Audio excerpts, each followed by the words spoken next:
Ba-da-ba-ba, ba-da-ba-ba. All right. Promoter 101. Promoter 101. Promoter 101. Promoter 101. Promoter 101. Promoter 101. Promoter 101. Promoter 101. Promoter 101. Get out of the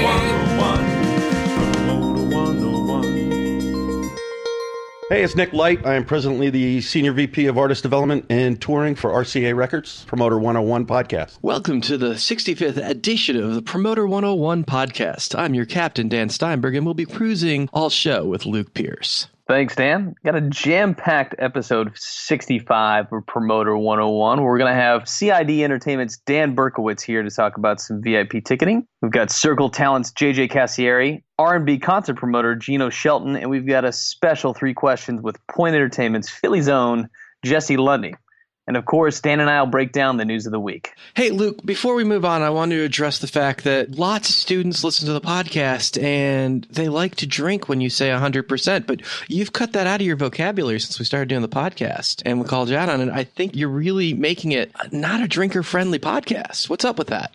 I don't know if that's just one of those tics and phrases that's phased out of the vernacular for me, but I haven't been saying it. So I don't think it has anything to do with that comment on the podcast by any means. I just think I've probably gone on to whatever lexicon the kids are using. I like to inappropriately use or overuse whatever is in youth pop culture, lit, AF, all those terms I think are hilarious and like to overuse them in professional settings. So I've probably just moved on to whatever else the kids are saying, man. The kids, is that pretty woke right now? I think woke is we're like a little late on woke at this point. Well, you know, I'm always at the cutting edge of what the hip kids are doing.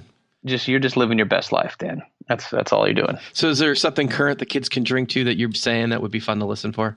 No, there's not really. I'm not sure of what I'm saying, but you'll know it's there when you hear it. So just drink whenever the fuck you want, essentially? Yeah, pretty much. I don't think you need to have a reason to drink. You got to love that a lot of people listen to the podcast when they're working out, and then you got the kids that are listening to the podcast while they're drinking. And you got to just love the dichotomy of that in our industry and our listenership. We're all across the board. We are drinker, gym-friendly podcasters, Dan. I find that airport-friendly as well. It's a great way to avoid listening to the guy next to you. It's true. Let's jump into the podcast, shall we? Hey, this is Brandon Frankel at Promoter 101. Dan, we're finishing up on our world tour. You got to catch us live out there. Just days away, we're heading to FlyCon Conference in the Big Easy. That's New Orleans, folks, on January 16th, Tuesday, 2 p.m. Promoter 101 has very special guests from Locken, the Brooklyn Bowl, the great Shappy, Peter Shapiro. Programming note, this interview will air on Friday, January 19th. Not on the 16th. We'll get it recorded and we'll put it up as normal on the following Friday. But if you have any questions for Shappy, email them, tweet them to us, get them to us on Messenger one way or another. We're putting that together now. And if you got something you want to ask the great one, Peter Shapiro, this is the time to tell us. Email us at Promoters101 and let us know what we should be asking the great one, Mr. Peter Shapiro. Indeed, we just had our pre-interview with Shappy and prep for our FlyCon interview. I'm very excited about that. You know what else I'm also excited about in New Orleans, Dan, is that Mr. Dreskin and his wonderful folks over at Ticketfly and Eventbrite have organized a second line parade for conference attendees. So on Monday evening, if you're in New Orleans, somewhere around the Intercontinental Hotel, the host hotel of FlyCon, look for a bunch of drunk marketers and talent buyers and agents and managers stumbling through the street because there will be the Ticketfly FlyCon 2018 second line parade. Get ready for it. You know, one of the other things that they're doing that I'm excited about is the session right after ours is Frank Riley interviewing Seth Hurwitz. It's a co-interview. They interview each other simultaneously. And I'm fucking excited to see that. I can't wait for us to get finished so we can go just sit in the audience and watch those two icons fuck with each other. Because you know, that's going to be a very lively conversation. I've got to say, FlyCon's lineup, in terms of not just being about the central product of which the conference is named, has been pretty great. They've lined up some great agents. They've lined up some great partners like Ant Taylor, who we're going to be interviewing on the podcast next week and will air in subsequent weeks from Light. Lined up some amazing agents, some amazing promoters. Of course, we're doing the podcast, but it's a really well-programmed 2.5-day conference. I'm very excited for my first time at FlyCon. It's my second FlyCon, and I'm really looking forward to it. Most in particular, Andrew Dusky does a state of the nation of what's going on in ticketing, in particular Ticket Fly. And anytime Andrew speaks, I'm always floored. So yeah, I'm looking forward to next week. Between now and then, we've got APEC conference to get through too, which is always one of the harder things on my liver. 2 conferences back to back, literally. We've got some new announcements here, Dan. Just announced, just confirmed, Thursday, March 8th, heading across the pond to ILMC to moderate Tales from the Frontline with manager Paul Crockford. That'll be at the International Live Music Conference held at the Royal Garden Hotel in London. You can check it out at 30.ilmc.com. So the great thing about this is it's not the podcast and it's not recorded. And the reason for this is it is a storytelling session. You're invited to tell your best, most epic tales from the industry.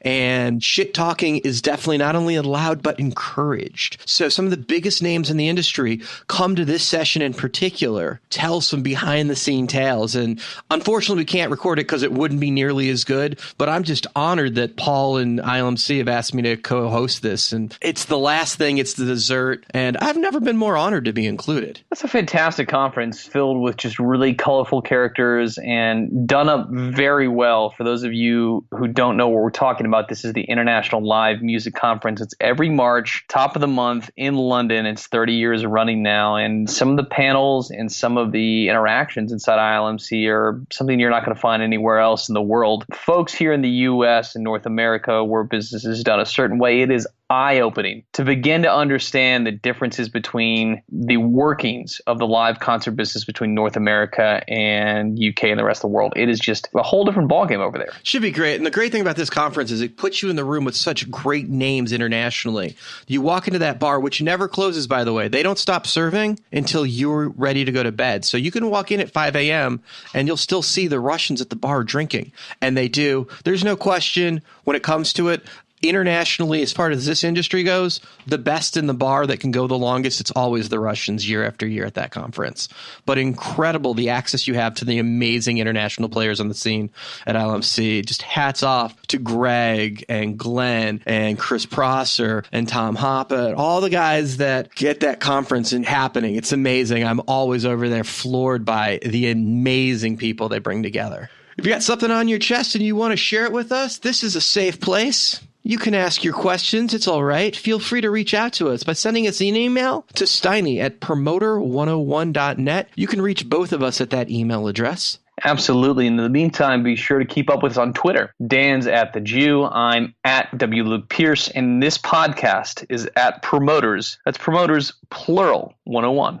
Hi, my name is Toby Leighton Pope. I work for AG Presents in the UK, and I'm on Promoter 101. Hey, if you've missed any of the past podcasts, you can always catch up at Promoter101.net. This week we feature a classic reissue of episode 22, featuring the godfather of online ticketing, Ticket Fly's Andrew Druskin, breaking down the stats of ticket sales. And by the way, it just so happens it's episode 22 and FlyCon's coming up this week. It just worked out that way as we've been going in order. No special Ticket Fly kickback, but hey, it worked out pretty nicely for us. What the hell? Also, ICM's Andrea Johnson talks about finding success with her artists, two cellos, piano guys, Straight No Chaser, Wilson Phillips. The list goes on and on. She's got Lucky Chops breaking now, too. If you haven't heard it, it's new to you. Check that out. Featured episode 22. And of course, if you are not subscribed to Promoter 101, what are you waiting for? Subscribe to Promoter 101 wherever you podcast. It takes 2 seconds. It's completely free. This is a free service we're offering to you. So sign up, listen, tell your friends about this podcast. And if you do it, tweet at us or send us a note. We'll send you a yo-yo or a sticker or something that says Promoter 101 on it. We're willing to bribe you for this at this point. Even if it's a bad review. We don't care. But yeah, we do. We're really shallow. Please don't give us any bad reviews. Hey, it's Elliot Lefko, promoter from Golden Voice in Los Angeles on Promoter 101. It's time for the news of the week, Dan. A lot of shaking about here. This is a short news week for us. We're recording this on Wednesday in advance of APAP. So let's talk about what's happening out there in the live entertainment world. Let's talk about the move of Live Nation into Minneapolis. Live Nation is going to reopening the Varsity Theater. That's the 900 cap room in that market. Now heavily trafficked here. The Varsity Theater had been closed for some time. The previous management had some allegations against them, and the theater had closed. And now Live Nation slapping the banner on it. This is a really trafficked marketplace, and now we're seeing the entrance of Live Nation. This can compete against the likes of First Ave folks and Nate Krantz and Sonia Grover, as well as everything that's going on over at the Excel Center and Target Field here. Dan, what do you make of this move by Live Nation? Well, and it's more than that. I mean, you've got Rose Presents, who's an active player. You've got the Sue McLean office, who just lost their best talent buyer, Tamsin.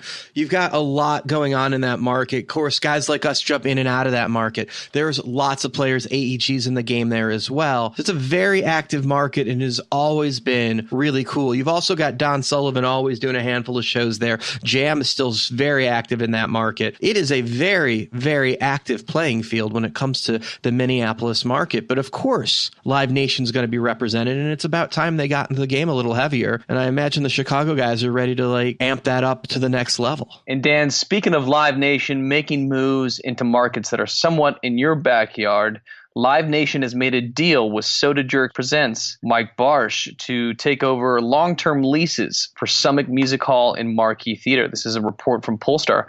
You had a chance to talk to Mike in advance of this podcast, right, Dan? I did, and we'll play that for you in a moment. I think what's really interesting was they're taking over the operations of Mike's venues, but Mike has booked those for a very long time, and not bringing Mike into the fold as part of Live Nation Denver seems like a missed opportunity to me. But these are great venues to pick up, and we'll definitely have to see how that plays out, but it's definitely going to kick up the game for Denver Live Nation to the next level. Let's go ahead and roll out that interview with Mike. Mike Barsh, Soda Jerk Presents, big news in Denver. You guys just cut a big deal with Live Nation for them to take over 2 of your venues in Denver. Yes, we got it signed Friday of last week. Okay, so this is going to change the world a little bit because you guys have always been one of the more dominant independent promoters in the country, particularly in Denver, but you're going to give up your booking rights for those 2 venues. Live Nation's going to come in and operate those rooms themselves. That's going to be a big change of flow for you guys. Yeah, I mean, I think it's definitely going to be a different look or a different vibe, if you will, but at the same time, I think they're pretty committed to keeping things business as usual. Both venues have been really successful. We're literally coming off our best year ever. They have staff over there that used to work for me previously, so they're intimately involved, familiar with the venues. I think they're going to do a great job. Now, are you going to still be able to come in and rent the venue and do the shows that you've done, or are you handing off all that history to them? Yeah, I think that's essentially the way it's going to go. Or is it going to be like that nobody in particular AEG deal where Doug essentially stepped out of the market? Yeah, I think that's a little more similar, a better example of what it'll look like. Soda Presents is going to continue. It remains. It wasn't part of the deal. We'll continue to own and operate the Black Sheep in Colorado Springs and our venue Hody's Half Note up in Fort Collins. And Soda Jerk Presents can continue to book and promote shows at certain levels in Denver, and then anything outside of Denver kind of have free reign there. It's really a big undertaking. Now, does Peter still exist as part of the Soda Jerk team? Peter Orr? Yeah, he's going to stay with us. So I'll handle booking of Black Sheep and Hody's as well as any other shows that we book as Soda Jerk.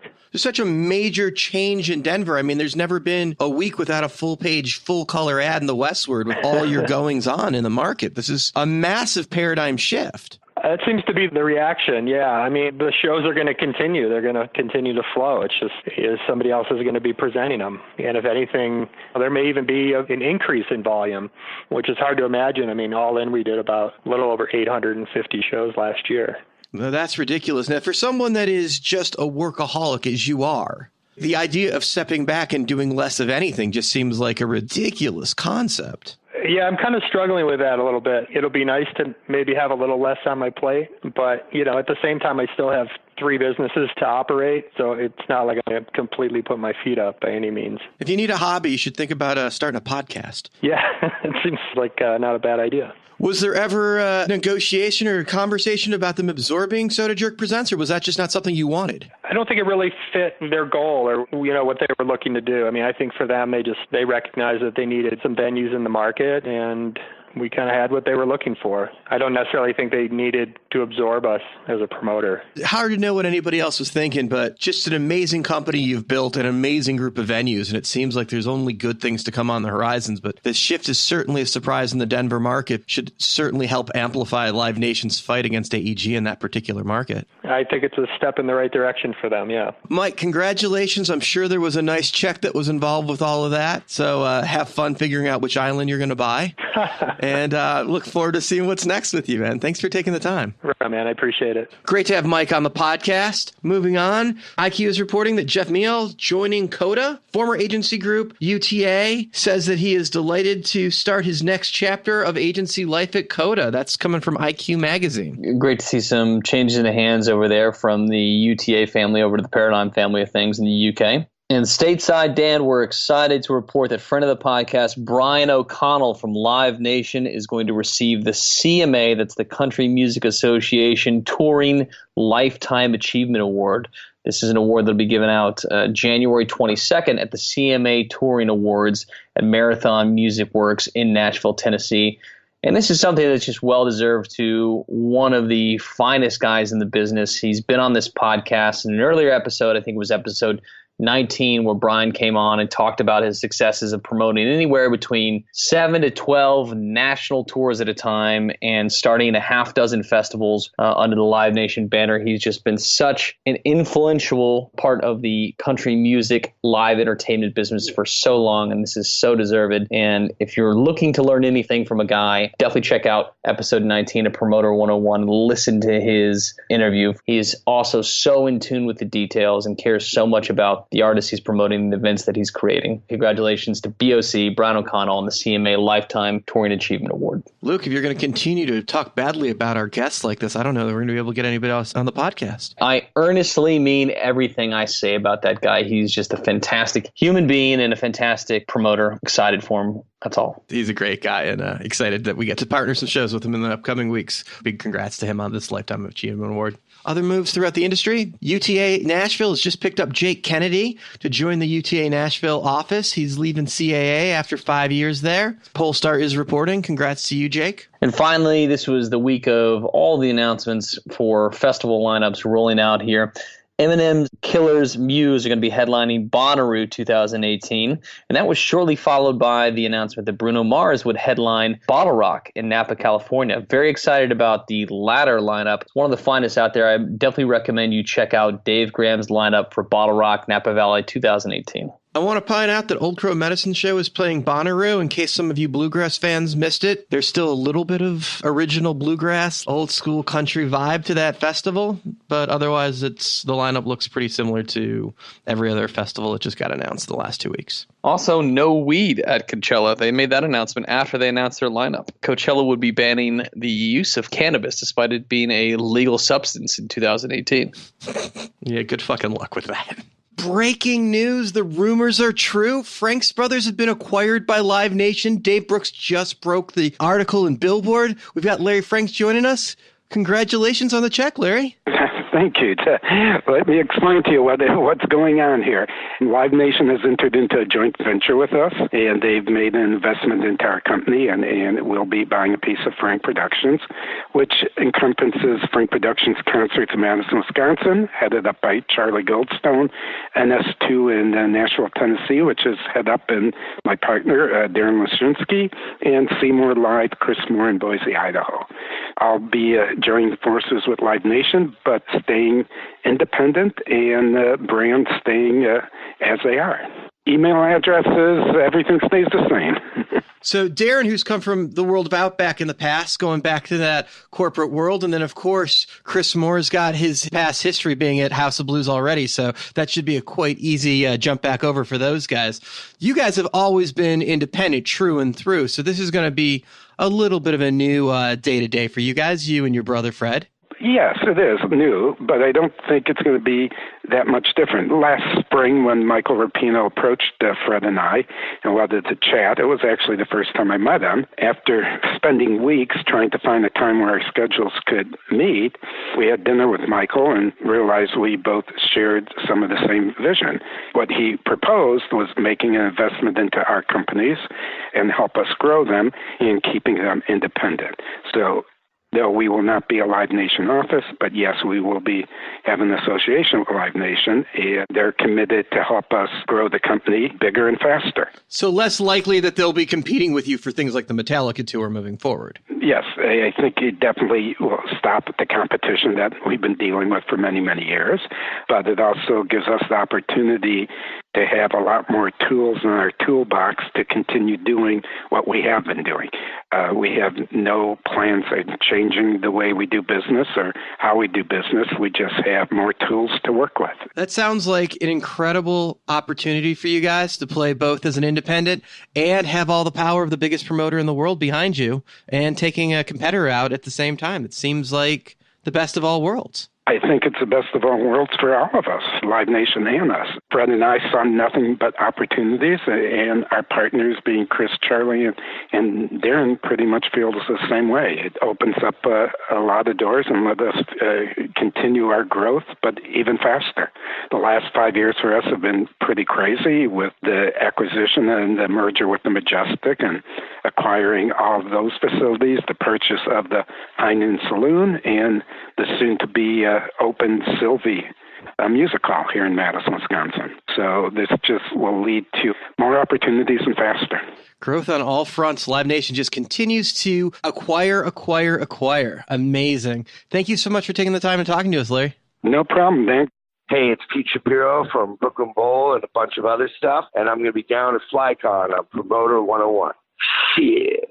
And finally, we want to take a moment to shine a spotlight on one of the hardest working indie promoters on the scene. Psycho Steve presents Steve Chilton. From the bars to clubs into the ballrooms, he is cranking some real business in the marketplace that is so competitive, making him this week's Promoter 101 Badass of the Week. Congrats goes out to you, Steve. Well fucking deserved. Hey, this is Mike Luganbill, Lenore Kinder, Tony Conway, Joe Atamian, Nick Gold, Jay Williams, Adam Voith. You're listening to Promoter 101. Promoter 101. Promoter 101. In our feature interview this week, we've got a special interview with C.I.D. Entertainment's Dan Berkowitz. Promoter 101 got the icon that changed VIP ticketing for the world. Dan Berkowitz in the house. What's up, my friend? Hello. How are you? Good. Thanks for taking time, dude. Oh, thanks for having me. It's a real honor. You have been just a global world traveler as of late. Yeah, I love my family. I love my 2 children. I love my wife. But I have been all over the place in the last couple of weeks. I was in Antwerp with Metallica. What the hell? Why not? Antwerp with Metallica, City of Hope, honoring Corin Capshaw here in L.A., back to Philly, and then back here for Billboard. Yeah, it's been a, casual couple of weeks. Your public appearance schedule is insane. You perform more than some of the acts you guys do the VIP for. It's been getting busy. I really do like coming to, we're at Billboard right now for everybody watching at home. So I like coming to these. I like seeing people. I like seeing people in our business.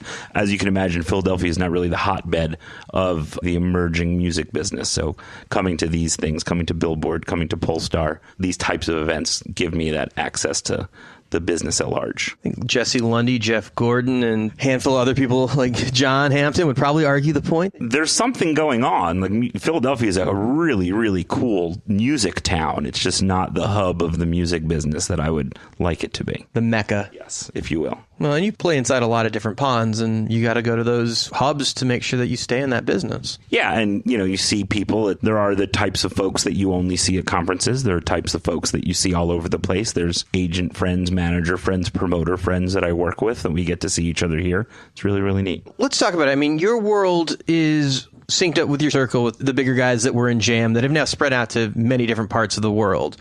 Don Strasberg, Mike Luba, those guys were very close personal friends of yours. Yeah, it's an interesting thing that's happened. A lot of the people that I work with worked within the jam band community back in, let's say, the late 90s, early 2000s. I did tour manage the Disco Biscuits. That was the first thing that I did in the music business. So I got to know a lot of people through that. Disco Biscuits had a lot of supporters. There were a lot of people that were on our side. People like Don Strasberg, people like Mark Schulman, Mark Brown, and Ethan Schwartz down in Florida. A lot of folks that loved the music and loved the band really supported them. So I met a lot of really good people through them. Everybody has seemed to have blossomed out into different parts of the industry. So our friends and social circle overlaps quite a bit. Yeah. So miraculously, if you think about the jam band scene, I think about Mike Luba, started with Madison House and the String Cheese Incident, and then went on to produce one of the most successful family entertainment tours of all time with Yo Gabba Gabba. And Jonathan Shank, who managed Particle and also managed the Disco Biscuits for about an hour and a half. I kid, it was about I think a year and a half. But then Jonathan Shank went on to produce the Fresh Beat Band and Peppa Pig, Imagination Movers. Right, the Movers. So oddly enough, my foray into family entertainment, and now we're known as within the family entertainment circle, we are the experiential providers, and it is 100% in part to relationships that were built 15, 20 years ago in the jam band scene. Yeah, it's funny. It's like we're doing Peppa Pig show together in Albuquerque, and I remember the note from the venue. Do we want to trust a third-tier ticketing company for their VIP expense? Do you really want that on your contract? I remember copying you in. It was just like, I think I know where they live. You're like, actually, they're fourth tier. Let me handle this. I think we're good. That kind of brings up a sensitive yet topical point of conversation is the relationship that we have with promoters. There's local promoters, there's national promoters, and we're not necessarily risk takers on shows, and we're an ancillary business. And for all of those at home, C.I.D. Entertainment is the side of our business that provides VIP tickets and travel packages for concerts and festivals. So if we're on a tour, let's say a Peppa Pig tour, now Peppa Pig, the pig is a beast, so she's doing great. But if we're on a tour, if it's going okay, but the VIP is going well, then the promoter might want to shave certain expenses and would probably rather the VIP be in-house. We understand that there's a unique relationship that we have with promoters. So we're not just servicing the fans. The fans are our number one priority, but we need to be really, really easy to work with for the bands, because otherwise they just wouldn't have us out on the road. And we need to be equally easy to work with and supplementary to the venue. We never want to cost you money. We want to help pay for any expenses that we're incurring. Dare I say we might overpay in certain situations where we're paying for certain catering or staff costs or security costs. We're not trying to beat up any venues. We're trying to be partners with the venues. Like, we want to leave a lasting good impression. When we do Peppa Pig in Albuquerque, we don't want the people coming back to the venue saying that was a terrible experience, because at the end of the day, we're going to leave Albuquerque. The building isn't. The building's going to be there the next time. So we understand that we need to do a really, really, really good job to stay in the good graces with the venues and the promoters that we work with. How you guys do it is really impressive, and I think I reached out to you the day after Metallica. I got to see the setup that they had in Seattle at Metallica for the VIP experience. I was looking for Metallica's Friend and Guest entrance and stumbled upon the C.I.D's VIP setup instead, and they're like, hey, do you want us to run you through and show you what we did? Which they were busy and they were taking care of their clients, but still, they took time to tour me around and show me what they were doing for Metallica. And I thought that was the coolest thing ever. We're so lucky to work with Metallica. I mean, they put on such an incredible show, and they care so deeply about their fans' experience. They care so deeply about the experience for every single person that buys a ticket to see Metallica, and it shows in their show. And there's a reason why they're so big so many years later. They are so engaged. When we first started working with them, this was, as you can imagine, this was about a 2 or 3 year pitch process that was sort of a roller coaster of emotions. But finally, when it got close, I went out to Metallica HQ, sat down with the band and sat down with management and went into this meeting. We presented ideas, and what they said to us was, start at the top, give us the most engaging, most intimate experience that you could imagine, and we'll tell you what we don't want to do. Don't be afraid of suggesting things. And we basically said, we're not going to suggest people play on stage with you. Otherwise, we're going to really go for it on this. What we ended up with, which is substantially similar to the most engaging, intimate experience that we can imagine, are that 12 people get to meet the band. And then there's a bunch more people, hundreds more people, that get to experience the Through the Never exhibit, which is in the VIP room. And what it is the band themselves went through and they chose some of their most prized possession and some of the most iconic pieces of Metallica history, instruments that they played, handwritten lyrics, set lists, pictures from all around the world, so many awards that they have won, outfits that they've worn, toys that they've collected, toys that have been made of Metallica, really anything that you could imagine to create this real super fan exhibit.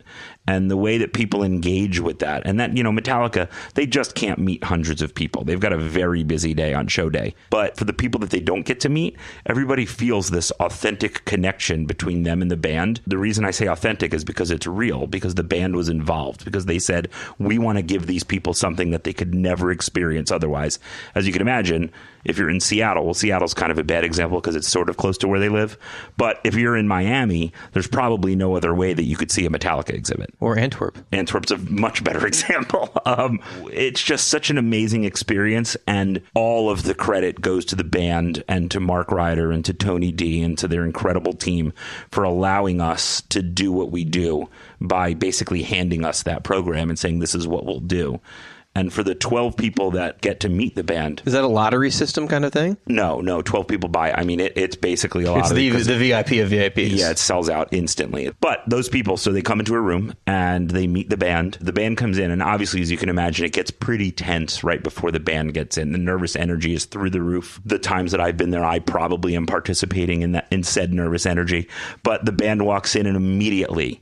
Lars will sometimes be the first one in and maybe crack a joke. Like, he'll walk in and be like, sorry, guys, it's just me today. And, kind of just relieves the tension from the room. And then all of a sudden, the other three just walk in right behind him. But it's such a moment to see these people's favorite band who they've never been able to get closer than a couple hundred yards away, and they've obviously never had a personal one-on-one interaction. That moment when the band comes in, everybody comes and they take a picture with the band. So each person takes a picture with the entire band. And then they get to sign something, anything that they bring. And then they do it's not a meet and greet. It's like a hang with the band, and it's 45 minutes long. But it's all 12 people hanging with them simultaneously, right? No. I mean, each band member basically goes up to each person individually, knowing that that's what that person wants. And that person, and I'll kind of give away a little bit of the secret sauce, but Right, they're not sitting in actor chairs, talking to the 12 people. No, they're actually working the room. The people stay where they are. They stay in place, and the band works the room. And that's the way that we set it up. Similar to a VIP hang after a show when you know the band, a friend and family kind of meet and greet. But it's a lot more interesting than that. Oddly enough, it's so engaging in these fans, and we've had 500-600 people come through the program. We have had zero issues. Everybody that's been through has been such a pleasure to be around. And clearly you're meeting your favorite act. You're meeting Metallica. You're not just meeting anybody. And everyone has been so respectful and so kind and so interested in such a way that's so endearing. And it's just gone incredibly well. And again, the credit goes to the band for the way that they interact with their fans. Does that come with a pit pass? In a lot of venues where we could do it, we surprised everybody with the snake pit pass. But technically it came with a riser near front of house where these 12 people would be. Okay. When we could do it, we gave them snake pit passes, which are in most of the U.S. stadium dates. Yeah. And to watch a Metallica show in the snake pit, I don't know if you got that opportunity. I did have that opportunity. But it's so incredible. And admittedly, I grew up a Grateful Dead and Fish fan, so it's not like this was the thing for me. It wasn't my everything, but I've always really liked and respected Metallica. But seeing that show in the Snake Pit, the stimulation overload of the video, the band running around you, the sound, being in the middle of all of it. Between you and me, probably more shows than most people have ever seen live. So for us to be impressed by a live production is something. And to that point, there's something wrong with me in that I'm not jaded. I'll cry at a concert. I'll get that moved. I'll get emotional. And I fall in love with new bands all the time. There's a jam band called Spafford who I really, really like right now. And for somebody my age who goes to see so many concerts, it's pretty rare, I think. So I wouldn't discount my appreciation for Metallica by saying that I usually don't appreciate things. But you're right. For as many shows as I see, it's something I'll never, ever forget, seeing them in the Snake Pit. And we can talk about Metallica for hours, but I'll save that for Mark Ryder's interview when we finally get him. Let's talk about the VIP experience, which has changed the industry across the board. It's made it so acts can afford to do things without raising their ticket prices up. It's allowed them to play the right size venues. It's made it so they can tour in a bus or with an extra semi. It's brought money into the pot that wasn't there, and that the average fan doesn't pay more money. You guys have changed the game. I appreciate appreciate that. And to that point, I don't like the word VIP, and specifically on Metallica, we call it the enhanced experience. Why, excuse me? Yeah, that's something that I should have started saying about 15 minutes ago. So excuse me. It's the Metallica enhanced experience. Because really, when you think about it, VIP stands for very important person. Nobody, and I mean this to all of the people that are listening that buy our packages, if you buy a package from C.I.D., it does not make you more important than anybody else. You're entitled to more amenities, the specific amenities that you've purchased that night. You get to go into this special room, or you get to have a private performance from Luke Bryan before the show, or you get tickets in the first 10 rows, you get a signed poster, but you're not more important than the other people that are going to the show. There would be no, and I say VIP, and I'm doing air quotes for all the people at home, there'd be no VIP if there weren't the 95 to 99.9% of the show that's not buying a VIP ticket. So I would dare to say that they're the more important part of the show, people that are not buying an enhanced experience ticket. So now that we've kind of covered that, and I didn't mean to get on such a tangent there, I really appreciate the way you described it. It's humbling to hear that what we do can actually have an effect on the industry at large. We work together, like we're in this together, and that's a very hippy-dippy way of viewing the world. But I also appreciate the fact that 20 years ago, when we started seeing the original transformation of the industry where this was coming in, and it wasn't just radio winners, but we were selling the opportunity to be included with the radio winners, which is basically what that was. It was my job to host that. And you take that pressure off of me. Not only do you create a better experience, but on top of running a show, I don't have to worry about throwing a party for the band's guests. You guys host that and set that up. You just need space from me. Yeah, again, I definitely would be remiss if I didn't mention Shelley Lazar and SLO. And Shelley literally invented the game. She was doing friends and family ticketing for the likes of the Stones and Paul McCartney. They all decided, wait, what if we sold some of these tickets to people we don't know and added some amenities and called it a VIP experience? Because she would sell VIP tickets to actual important people to the band. And this is kind of that whole VIP argument where, and Jeff Gordon's a good example because I actually use him as an example.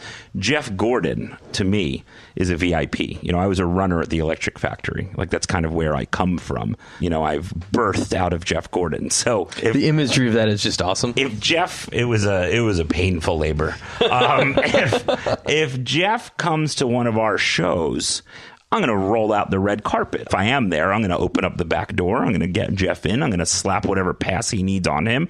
And I'm going to make sure that Jeff is super comfortable. He's a VIP. Now, when Shelley started selling that access, that's where the whole idea of like these being VIP tickets came from, because that's what she did. She sold friends and family access to patrons. So that's really how this side of the business started. And she's got some really incredible stories about working with Bill Graham, and they would have people in Grateful Dead parking lots bring them 10 trash bags of trash, and they would let those people in first.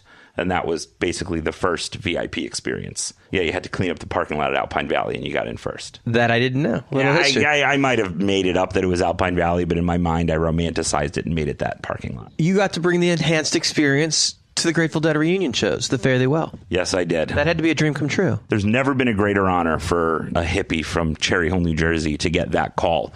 To say that I personally and professionally peaked on that day, I think is a little hyperbolic, but if I did, that's also okay. So I would say outside the birth of my children and marrying my wife, I may have personally peaked that day, but I'll never forget it. And you guys rocked that. You guys had all these amazing experiences, that different room set up and things, but everything went perfectly. You guys took such responsibility and care of pulling that off. So Pete Shapiro calls me, and Pete's like, hey, I think I'm actually going to get this done. Now, mind you, this was in year 49 of their GD50, but in year 49, we started actually planning. But I would say at year 45, Pete said, I'm going to do this. Like, it's the 50th year. It's this year. And if there's one person on the planet to play guitar, it's Trey. And unless we get Trey, we're not doing it. And I'm going to pull this off. And I'm like, yeah, whatever, Pete. And then I get the call. He's like, I did it. It's happening. Let's go. And I said this to Pete, and we said it all the time. If we screw this up, we're going to ruin the legacy of the band that we all love and the reason why we do what we do. So that's the gravity of the situation. And the fans, the Grateful Dead fans, which I consider myself one of, have such a connection to this band, unlike any fan base in any band on the planet. It deserved the respect that we showed it, and it deserved the amount of work that went into it. And it wasn't perfect. It was not without its flaws, but much like a Grateful Dead show, it all really worked out in the end. And there were some hiccups along the way, but it ended up on those show days, and specifically we'll talk about Soldier Field. It was 79 degrees. July in Chicago can be very unpredictable. It was 79 degrees with zero humidity and not a cloud in sight. And it were 3 of the most beautiful days I've ever spent in Chicago.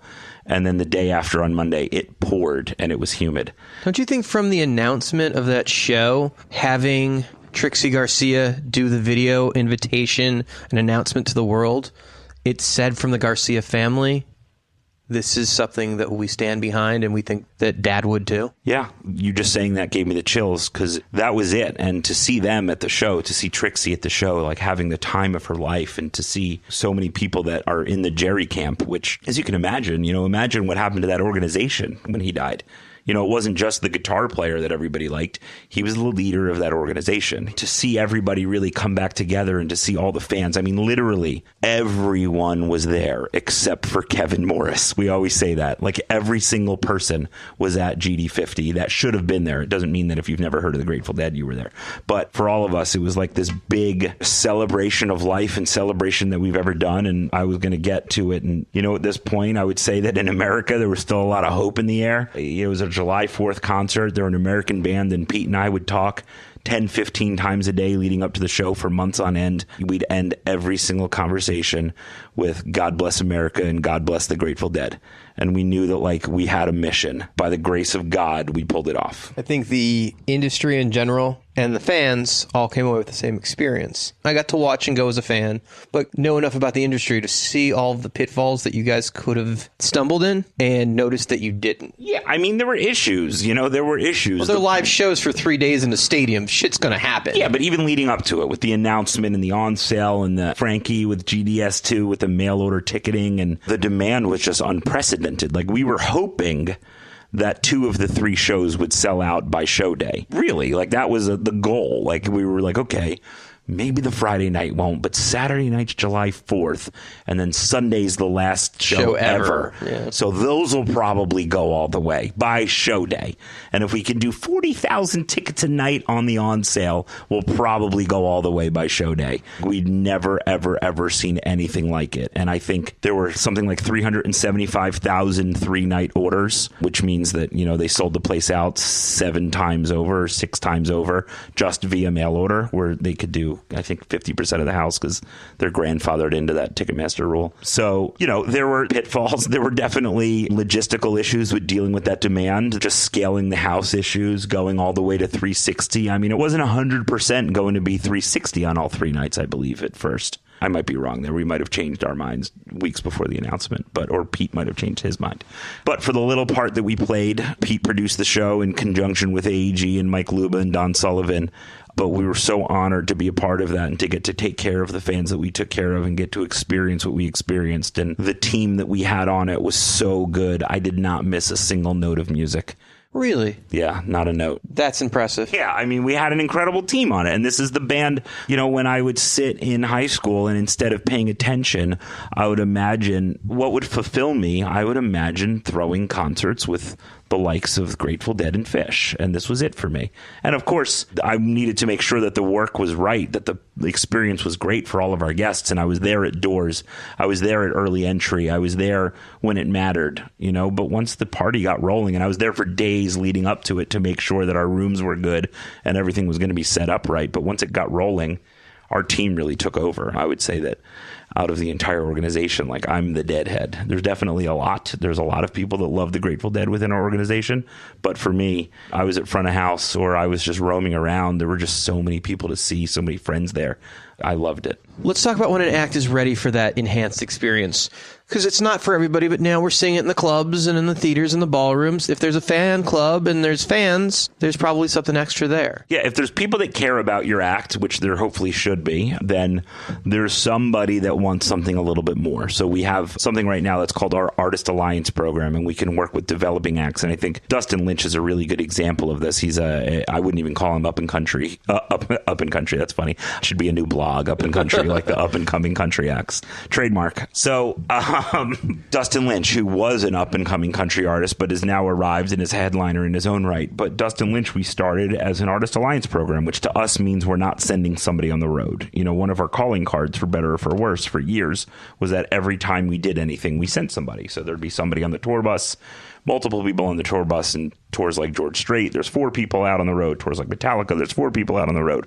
But for Artist Alliance, we don't send somebody out on the road. You're basically the wraparound support system, but day of show, the tour manager and the local crew have to figure it out. Yeah, and a lot of times we'll have local crew that go there. We have an incredible ambassador network of thousands of people throughout the country. And in most markets, I would say 95% of the markets that concerts typically play in, we've got a really good local representative. So sometimes we'll send somebody. But the way we deal with it is it'll be a pretty simple program. It'll be a meet and greet. It'll be a signed poster, and it'll be early entry. So if you imagine any club environment, what we're going to do is we're going to send wristbands to the box office. We're going to say, hey, Steiny, here's your 20 people, and here's their names. And they're going to come at 4:55. Your normal doors are going to be 6. 4:55 is a bad time. Let's say 5:30. They're showing up at 5:30. And if you need to pay your box office person extra to open a half hour early, we'll gladly cover it. And here's your 20 people. They're going to show up and they're going to get these wristbands. We'll mail them to you. They're these green wristbands that say C.I.D. They say Dustin Lynch, and they have the date on them. And they get in early, and that basically functions as their early access, and that gets them to they'll usually choose front of the stage. And then after the show, what's going to happen is we're going to email them. We've already emailed them, or we're texting them, and we're texting them. And they all know to meet stage left because we've coordinated that with you already with the building. And they're going to meet stage left. We actually send them a picture and say, this is what stage left means. And it's a generic picture. It's not a picture of every club. But you're going to meet here relative to the stage.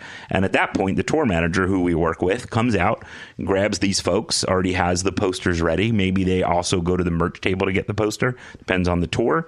Or the tour manager has the poster. And they do a quick meet and greet. They'll do a photo op. And then they'll be on their way. And that's a very low cost, high engagement, low volume way for artists to start interacting with their fans. And it's not something that costs the artist a lot of money to do. And more importantly, it's not something that costs the fans a lot of money to do. We're talking about $20, $30, $40, $50 lift on top of a ticket. So for a developing artist, that's a really, really great way of starting to engage with your fans in a way other than simply hanging out at the merch stand or going out to the tour bus and meeting people all night, which I'm not saying is a bad idea. We did start to notice that we wanted to engage with artists earlier, and Dustin Lynch is a really good example. He's somebody that we've known for 4 years because he's been on every single Crash My Playa, and we just announced him today on Crash My Playa, our country music event that we produce in Mexico. And this is maybe the one thing I'll take credit for is I saw something in Dustin and said, we have to work with this guy. He is special. He relates with the fans in such a unique way. He's a genuine guy. Also, he makes great music and people love him. So we're really proud to still be in business with Dustin. And that program has graduated from an Artist Alliance program into an actual C.I.D. program where we put somebody out on the road. So you guys have something for every level of touring act, from a band in a van all the way up to a stadium tour like Metallica, and you're not really sticking to one genre, jumping from the Grateful Dead into country, into metal. You guys are really playing on all sides. Yeah, I mean, people ask what kind of music we work with, and I say, luckily, we work with music that people care about. That's all that matters to us. Do people care about this act? Do people care? And do people care about this band? Do people care about this DJ? Do people care about Peppa Pig? And as long as they care, and as long as the act cares about their fans, that's why when I look at our roster, I'm like, wow, it really looks like we've handpicked a bunch of special artists, but that's not the case. Those artists have picked us because we're not, I'll say it, we're not the cheapest alternative. People beat us on pricing. Other VIP providers will beat us basically in a race to the bottom that we don't participate in. We've got 12 people that are in the office that their only job is answering emails and live chats and phones from our guests. We've got a 75-person team. So we can't be the cheapest alternative. So the artists that work with us choose to work with us knowing that there's a better deal out there. But the support system involved with your system is fan friendly. Yeah, and no disrespect to the folks that are doing what we do and can offer better pricing, but with C.I.D. you get more. You get then literally more, and for better or for worse. And there's other artists out there that just want that better deal. It doesn't make them wrong. It doesn't make them bad. For the type of program that they're offering, they're probably getting a great service. But for the artists that we work with, they're all basically choosing to work with us over other providers based on the work that we do. Let's talk about C.I.D. Presents. You guys have gotten into doing some high-end destination events. Yeah, we've taken our completely risk-averse business and flipped it right on its head, and we've put everything at risk. So we are now producing our own events, our own destination events, and not just destination events, because this last weekend we produced a Josh Groban show in New York. We produce a Luke Bryan show in Mexico, a Fish show, a Dave Matthews show, and now we've got Dead & Company coming up in February of 2018. As you said, you got into a business that now has skin in the game, that you're financially involved with these events. What made you want to take risk? So it was always the dream. I don't want C.I.D. to stay stagnant. I don't want C.I.D. to be a one-trick pony. And producing events for us was really always the dream. We will always do what we do on tours, supporting artists with our enhanced experience, our VIP programs, and our travel packages. For me, producing shows is kind of the culmination of everything that we do. We haven't really gotten into it, but supporting festivals and working with Coachella being by far the biggest and best festival program that we run, getting to see these festivals up close and getting to see, to call them anything short of geniuses at work would be a disservice, but getting to see Skip, Paul, and Bill throw Coachella gave us a competitive advantage. And we saw Coachella up close. We saw Bonnaroo up close. We saw Lollapalooza up close. We saw Jazz Fest up close. And we also had these incredible relationships with these artists that we were working with on tour. So oddly enough, and I don't know if I've ever really told this story outside of like C.I.D. meetings, but my cousin got married in 2005 at the Barcelo Resort in the Riviera Maya. And this is in 2005. I was the Disco Biscuits tour manager. And I looked at this resort and I was like, oh, wouldn't it be cool if Fish played there? I thought it to myself. So when we started working with Fish in 2009, which was an incredible moment in itself, and we started with Fish Festival 8, and as soon as we got that relationship and as soon as we started working with them and as soon as they took me seriously, which took them a little while, I started saying we should do a destination event together. Like, let's go. I'll start looking for venues when you're ready. And, I mistakenly waited for them to be ready, which they never were. It was never the right time. So then I just went out and started looking for venues on my own. So in 2013, I started the search, and I started with the place my cousin got married because I was like, I'm just going to at least go check this out because I remember what I thought I saw. And I'll never forget the moment where Thomas, who we work with now at the hotel, brought me. He's like, no. I actually have the better place for you. Because I was like, yeah, we can do it right over there. And he was like, no, let me show you. And he walked me around this corner, showed me this beach. And I was like, oh my God. It was like, yes, this is where I want to do it. And then, like an idiot, I said, this can't possibly be it. I'm not done, because it was the first place I went back to. So I saw 30, 35 other resorts all throughout the Caribbean, spent the next 6 months vetting them, being like, nah, I've got to put a little more work into this. This isn't going to be a layup. But of course, I came back to the Barcelo, and it was, if the Barcelo's at 10, the closest other thing I looked at was like a 6 or a 7. And to keep it clean, because the events that we were going to throw were similar in nature to what Cloud9 was doing, I went to none of their resorts. I wanted to keep it clean. You think about it from the hotel side. Like, here I show up, dude who has company that does VIP ticketing in the United States, like knocking on doors, like, excuse me, I'd like to maybe throw a concert on that beach if you don't mind. And the first question would be like, have you ever done this before? And my answer would just be like, nope. So miraculously, miraculously, and this was 2013 going on to 2014, so we finally decide that we're ready to do it, and we start talking to Fish and to Luke Bryan and to some other artists. And I'd also be remiss if I didn't mention my former partner Chewy, who is a dear friend and almost consider him a family member, was part of the birth story of my first child being born. He came to the hospital to support my wife and I. So Chewy had the Luke Bryan relationship. Jay Williams is his boy. And we worked with Luke a lot. We've been on his tour for 3-4 years. So we all had a relationship there. But Jay said yes to our wacky plan. And Luke said yes. It wasn't just Jay. So it was Jay, it was Luke, it was Corin, it was Kerry. And interesting is obviously the Corin bridge is what gets us over that fish hump. So miraculously, our first show was successful. And obviously from being a promoter and from knowing other promoters, it's pretty rare that your first show is successful. So miraculously, our first show was successful. And that was Crash My Playa in 2015. You know, we had a small singer-songwriter who had never released an album before, that didn't even have a band, whose name is Chris Stapleton, support.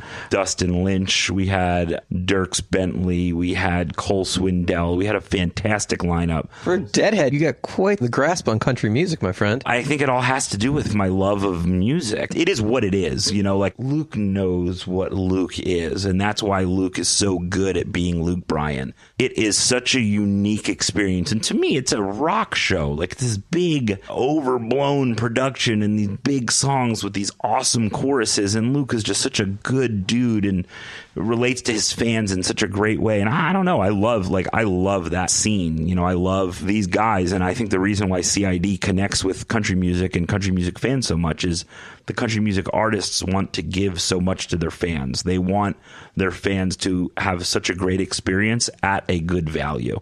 So we're aligned with those values. The first thing we ever did was successful, and we invited Jason Comfort down, who's Red Light's head of ticketing as well. And he had a fantastic time. And we showed him what he could do. And Jason is a trusted member of the Fish camp as well. Richard Glasgow, who's a dear friend of mine, finally agreed to come down with me and look at the venue after we had successfully thrown a Luke Bryan show, and said, yep, I think you might be right. I think we might do a Fish show here. And for me, that was like earth shattering. Like, really? Are we really going to do this? And Corin trusted us more and more. We were doing Luke. We were doing Dierks. We had done good work with Fish. He'd seen what we did with Fare Thee Well. And, you know, miraculously agreed that we should do it. And, you know, Luke and Fish then turned into Luke, Fish, and Dave. And I wish I could talk about it here, but early 2018, we're going to have 3 shows. And then 2019, it looks like 5 or 6, but we're with all pretty substantial, like-sized bands. So had your cousin not gotten married, none of this would ever happened. Shout out to Jordan Epstein. Definitely not listening. Yeah, and, you know, what's funny is, like, I think we all probably have similar stories where we all wish that we were around our family more growing up. Or maybe we don't. You know, I was the one that was seeing Fish and the Disco Biscuits, you know, as much as I could. And it's a really special bond that my cousin and I have now. I'm very, very thankful. That's awesome. I can't think of a better place to stop with the success of both your promotion side of your company and the explanation of enhanced tickets, which I will never call VIP experience again. Well, thank you all very, very much. So the idea is setting the bar high above the rest when it comes to the enhanced fan experience. The rest of the business is going to have to catch up and try because he's clearly setting the pace. This is Andrea Johnson from ICM Partners, and you're listening to Promoter 101. It's that time of the week, Dan. We're going to take a moment and break down what you were thinking when you wrote each of these Promoter 101 tweets. Let's start here. When you check your email with your first sip of coffee and you have your first vision of how massively, insanely busy today is going to be. It seems to be less downtime in our business the more and more the business goes on. So we really have to just start and enjoy those moments that we get because there's just less and less of them. In my own mind, I'm just a 1980s WWF bad guy wrestling superstar manager stuck in the body of a modern-day concert promoter. It's a little more insight to me than maybe there should be. I guess this should be a hashtag Steiny 101. That moment when you realize your friends are now running the industry. Hashtag Promoter 101. I think we all still see ourselves at 18 years old. So it's really hard sometimes to realize that at least I've been doing this for the better part of 3 decades. And it's just always amazed to see how far some of my friends have come, and very proud of all of them. That does it for Promoter 101 Tweets of the Week. You can follow Dan on Twitter. He's at the Jew. And if you have your own Promoter 101 thoughts, feel free to tweet them at us, email them over. Anything that makes us smile get used on this podcast. Hello, it's Kevin Lyman from the Vans Warped Tour, and you're on Promoter 101. This week, we're going to bring back a favorite segment of ours that we've not done for quite some time. It's the 3 questions portion where listeners turn the table on you and I by asking us questions. Most importantly about this, Dan and I don't have the questions in advance. This week, we're going to be joined by Point Entertainment's Jesse Lundy, calling in from Philly. The great Jesse Lundy. Welcome to the podcast, Jesse. Thanks a bunch, Dan. It's cold here on the East Coast, and it makes me feel warm to be in the presence of friends. Now, in all fairness, Jesse didn't remember the rule that we don't see the questions in advance, so I actually may have seen these in advance just to keep the record straight. But with that said, I saw them about 30 seconds ago, so all fair. But I just wanted to be straight up, keep the journalistic integrity of the show in line. Very high integrity. I'd like to think that we're somewhere between the guy that you talk to when you're pumping gas and the guy at a toll booth, collecting money, as far as the integrity of the show, we have that bar. I don't know what that means. Anyway, Jesse, let's get to it. What are your questions? All right, I have a question for Luke. Luke, when we hung out at the APA party at Americana, you suggested that we take a look at some home free shows together, but I haven't heard back from you yet. Does that mean that we're confirmed? I think Luke might have sold me those dates. Luke, what's the story with those dates? Jesse, it was a fantastic hang at Americana Fest, and thanks to all the folks at APA for hosting us.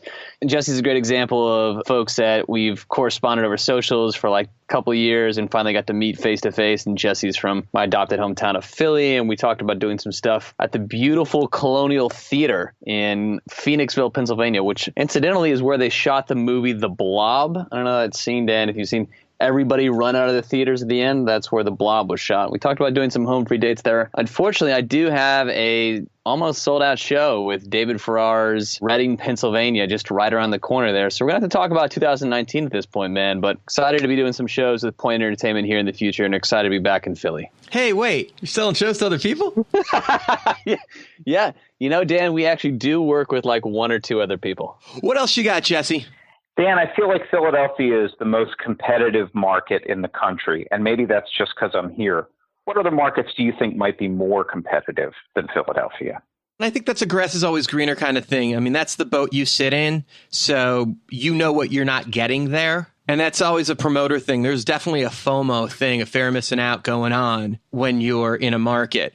Because we're a national promoter and we get to see all the other markets, I get to see a greater picture. And from that, I can tell you that I think Denver in particular is possibly the most aggressive market in the country as far as buying talent. As far as marketing, I think New York is the hardest market to market in because you can't afford to buy media. So you need to have the email list or partner with someone that does. But there are some super competitive markets out there. There are some easier markets to be out there too, but usually the competitive markets mean the stronger talent buying market to be in. And that's what everybody's looking for, those great markets. Seattle out here where I'm at is also one of the toughest markets. There are so many buyers and it's incredible. You've got great concert markets. You can't forget Chicago. Amazingly difficult market to buy in. All the New Jersey markets, incredibly competitive. Boston is insane. But Philly is right up there. There are a lot of players. And you look at some legendary guys playing that game. AEG is doing a fantastic job, and they got some good venues. And then you look at the other side, and it's Jeff Gordon, John Hampton. Holy shit, that's some booking power right there. I agree. Many talented people you just named off for sure. It would be remiss if I didn't mention Larry Maggot also still oversees a lot of what's going on in that market and books from there, although he's kind of morphed into being a national promoter now. Definitely a national, if not international at this point. Larry is of the ilk of a Bill Graham and a John Shear. He is one of the original guys that invented the business. And the fact that he's still doing it and he's very involved in the Electric Factory and that whole world, the guy is fascinating. His work with Billy Crystal, Bette Midler, he does a lot of the Gladys Knight dates and the OJs. He is very, very active. King Crimson. The guy works, and you got to respect the volume that he does, the business that he does, the fact that he's been able to evolve with the industry as it's grown. Hats off to Larry Maggot. He gave me my first job, so hats off to him, absolutely. Shit, we skip Bill Rogers completely and talk about an icon. All of these guys in the same market. You know what? There's probably a reason I stay the fuck out of Philly most of the time. That's a good segue for my last question, Dan.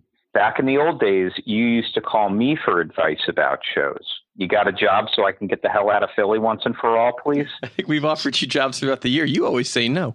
Oh, look who's an idiot. It's me. No, I think you've done very well for yourself. You and Rich built one hell of a company there, and the educational program that you guys are involved with, teaching the next generation of the industry. And truth be known, I still call you for advice from time to time. We'd love to have you come in and talk to the kids at Drexel anytime, Dan. Absolutely. Next time we do a show in Philly, let's work that out for sure. That would be great. Right on. Me and Luke love having you on Promoter 101. We got to get you in for an interview sooner than later. But man, it was great talking to you. And thanks for being on Promoter 101, Jesse. Thanks, Dan. I think Springfield said it best. Jesse is a friend. Yeah, I know he is a good friend of mine. But lately something's changed. And that ain't hard to define. 'Cause I want to be Jesse's. No. It's great to have Jesse Lundy on the podcast. He's fucking awesome. If you too want to be on Promoter 101, drop us an email to promoter101.net and let us know that you want to ask us the questions and turn the table on me and Luke. This is Anthony Diaz with Six Man on Promoter 101. In our second interview this week, we're joined by Circle Talent's JJ Cassiere, who's an agent who's out there truly killing it right now. Very excited to welcome JJ to Promoter 101. As always, we got the best of the best. Circle Talent's King of Rock. JJ, thank you for taking the time to be with us. Thanks for having me. You represent the upcoming fresh face of the new music industry, particularly active rock. Yeah, I would say rock, metal. I mean, my roster is kind of all over the place. It formed from, of course, the Warped Tour, metalcore, metal rock scene, but I wouldn't say active rock, but I would say there's a mixture of little sprinkles in there, you know? Circle Talent would fit nicely into what was the original agency group kind of brand. Like, you guys have those cool Warped Tour rock acts, the up-and-coming stuff that rock the ballrooms, 500 to 2,200 seat open floor rooms, and the open floor room thing is a really key demo. You guys are big on the barricades. For sure, yeah, definitely. A lot of black t-shirts going through the Birch table. A lot of black tees, a lot of makeup, a lot of long black hair. High school angst coming out hardcore. Seriously. So rock and roll still exists in that Warped Tour world. It's changed. It's gotten a little more poppy over the years. Yeah, it's weird, man. It's like now more than ever, I think, though, there's a resurgence of like this metalcore. With bands like Ghost. But then the wave of pop punk made a resurgence, years ago. And like The Story So Far and all these young pop punk bands. It comes in waves, this whole thing. But now more than ever, like, people want heavy music, rock, metal music. Let's take a sidestep for 1 second. And we'll get back into music. You've got a side project that has been taking up a lot of time, but you've seen some success acting. Yeah. My buddy Ash Avildsen, from Sumerian Records, good friend of mine, he used to be my roommate. He started dabbling and being a director and writing movies and, wanting to put out and direct his own films, and did my first one with him 2 years ago called What Now? It was like a romantic comedy. Hulu picked it up for a minute, and it was pretty awesome. And then recently, like last month or so, another movie he directed, his second one called American Satan. It's pretty much gauged around rock and roll and metal, actually. It's about like this band that gets formed through the internet, and like I don't want to give it away, but they pretty much these group of kids form a band, and it's their journey through Hollywood to make it in being a band in LA. So hitting close to home. Yeah, exactly. That came out last month, and AMC picked it up and did a whole distribution deal. Been really successful. And your role in particular? What Now? The first one, I was a lead, in the romantic comedy film, but this one, I play a tour manager. I used to be a tour manager before I was an agent, so it's like fit me perfectly.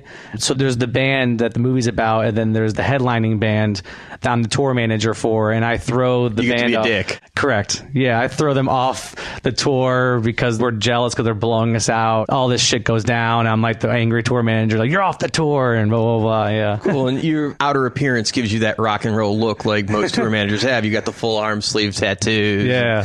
The beard, the bald head. It's like pretty intimidating guy to bump into. Yeah, it was fun though. It was awesome. About 7 or 8 scenes, I would say, but they were pretty like distinctive ones of me yelling and screaming and being a crazy tour manager. So I can see it. It's like, we should recast Almost Famous with you right now. Let's get Cameron on the phone. That'd be sick.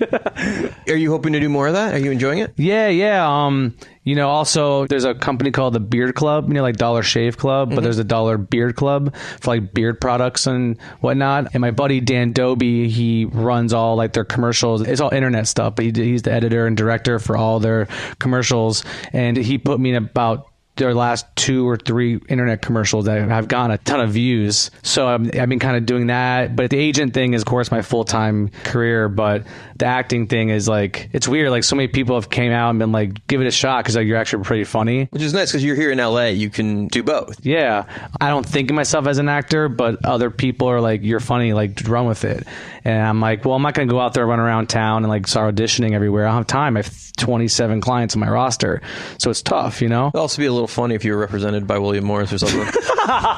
Seriously, right? Inner workings that I'm represented by them. It wouldn't be the worst thing in the world because it's like they would never really want to poach an act from one of their own clients. It might protect your roster a little bit. Yeah, you could probably. Think about that.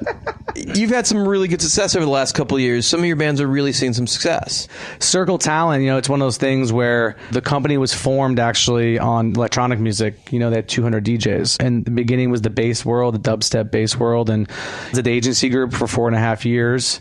And, mentored by Andy Summers, Bruce Solar, Shapiro, and a bunch of those guys over there. Gabe and all those guys. Gabe, that was like the era I was in, Val Wolf. Yeah, Val and Christian Bernhard and even Guy Richard a little bit later on. Probably dollar for dollar the best agent by the books in the business. Guy Richard's the man, dude. He's the great man. Agent. He's great. And Andy Zumberg, who was his assistant, who's now an agent, came from him. So like that era of agency group was some of the best times of my life. But things happen and whatever. I went to Circle, and Circle had they had no rock music, no guitars, nothing. And then that's when Steve Gordon and Kevin Gimbel found out I was available and were like, hey, we want you to come in to jumpstart the live department. Now it's been 3 years and it's me and Dan Rosenblum, Matt Pike, and now we have close to 100 non-EDM clients being together for like not even 2 years, which is great. My roster, it's once again, it's all over the place from YouTubers to, I do Insane Clown Posse to Lords of Acid to We Came as Romans. So, and YouTuber influencer dudes. So Lords of Acid just went out with a really cool package they put together. Christian Death was on that package. Yeah, that was our tour that Dan and I worked on, and that tour did great in Seattle, crushed in Seattle. Actually, the Showbox, right? Yeah, I think a little over 1,000. It was cool tickets. that they put together all the acts that toured throughout the 90s together. Everybody came out for one night and put them all together again, which was great. I don't think I've seen Christian Death on the road in like 15 years or something. That was so cool. And Lords of Acid fans, they haven't been here in 7-8 years, so it was a big deal. It's like a family reunion, so to speak. Everyone was dressed up in costumes, and the black was out. It got weird. It's not just goth. There's definitely the bondage. Well, the S&M, and it's fun just to people watch because people wear the things at those shows that you would see on a really random website or something. It's like the crypt come to life. For sure. But the tour did great. The tour crushed in Chicago on Halloween. LA did, everything did great. A couple, Oklahoma City and Albuquerque were a little bit light, I would say, but that's those markets. So you play the Sunshine in Albuquerque with that? Yeah, I did okay. So it's a smaller market, though. Yeah, you wouldn't think that it performed nearly as well. And I imagine Denver at Denver, Korea. Where'd you play, the Ogden? Yeah, that was a great tour.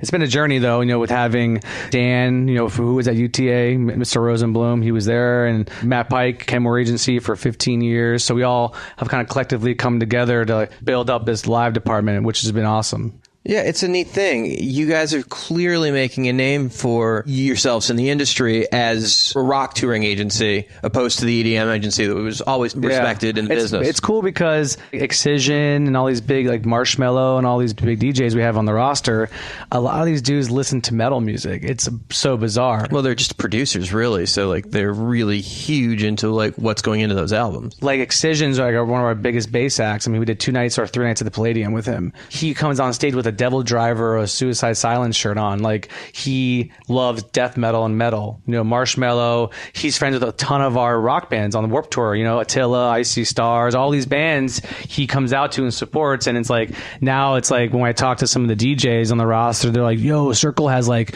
my favorite metal bands on the roster. So you were seeing like this like collaboration or even crossover brotherhood, and you know, with the clients. A lot of the acts that you work with in that genre, I did a lot of that stuff when I was partners at Thrasher. That's music that used to get airplay on radio and in pop radio in some cases, and that's kind of fallen away, but the genre seems to have come back now that the internet and Spotify and Pandora have made that music more readily available again. Have you seen a resurgence since those platforms have come to life? I mean, Spotify for sure. Spotify, I think, is still trying to figure out the rock metal playlist. I feel it's still very heavily hip hop, even indie and like EDM based. You know, the metal rock stuff. I haven't really found an artist, or I don't think they've ever broken an artist through Spotify in the rock metal scene yet. Maybe they have. I just haven't seen it. Pandora, I don't really use much, but Spotify for me has been a big factor of stats and top cities and showing promoters, you know, the streaming numbers. But I still think YouTube for me is the top one, you know, when it comes down to A&Ring. And for me, at least, like, I'd rather see a video have X amount of views than see a song on Spotify have X amount of streams. Yeah, I don't know that I really look at the Spotify numbers when I'm researching an act, but I look at Twitter followers. Okay. I look at Facebook numbers. Yeah, definitely. And I do look at the YouTube numbers, particularly if they're touting that they're big YouTuber type of acts, because that's a big space for us now. Instagram too, you know, it's about the engagement, seeing like, okay, this band has 30,000 followers, but the engagement's pretty high. I rather have that than an artist that has 3 million followers and the interaction's very, very small, because something might be a little off there. So it's a lot of this stuff is still diluted, and because followers can be bought, and you know, you just got to kind of sift through all that stuff. So what's your process in signing an act? What do you sign, and how did bands come to you? I mean, I know it's old school, but the music's definitely got to be there, you know, first. Are you a live show guy? Has it got to stand up live? Don't get me wrong, you know, when I first started being an agent, I made it like a point to be like, I want to make sure I can see an artist before I sign them. That's how, for me, how it was, quote, quote, back then. Now it's hard to like just fly across sometimes the country to just see an artist sometimes. And sometimes you got to take a gamble and just sign an act that, yeah, you haven't seen live yet, but believe in their music. Are you more likely to do that if somebody that you trust brings them to you? Always, yeah. I mean, if a manager or, you know, promoter or someone recommends me a band in their market, or just like, oh, this band rolled through without an agent and did 500 tickets like on their own, you should check this out. Of course, I'm going to give it a peek, because my buyers, like my dudes, those my brothers and my sisters. I trust them with everything, you know. But going back to your question, I would say definitely, you know, the music's got to be there, has to be believable. I have to somewhat feel something, or at least see something, right? I was one of the first promoters ever for Insane Clown Posse outside of Detroit. Okay. I promoted Albuquerque with Joe Anderson. He didn't know what it was. I called him. I was like, we got to do this. Our guarantee was $150.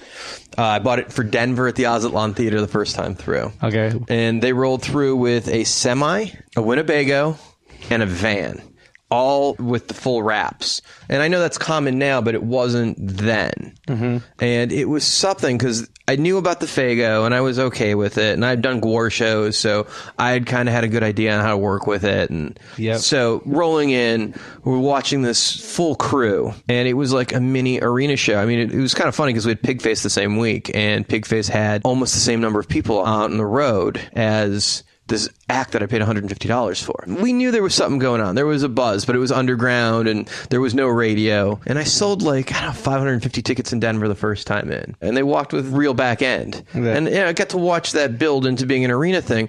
But over the years, they've hit Broken a Radio Song, and they've been an arena act, and then they've come back down to clubs. Yep. They've bounced back and forth. There's an act that in every market they're worth different, but at every point of time, they're an arena or a club act or a ballroom act. And it's amazing how their career has fluctuated, and they've continued to ride that wave. Yeah. This is about a 6-7 month relationship so far, so it's rather new, but we've been learning so much just about them on the road and like what they need and what the show, you know, as from a promoter standpoint, from the carpet to the tarp, and their crew is super pro on the road. I mean, they got it dialed in like glue, you know, like 20 years in the making or 25 years have been touring, so they have it down, these dudes. We did a 20th anniversary of The Great Malenko, which, as you know, that was their biggest album. It was a pretty big deal.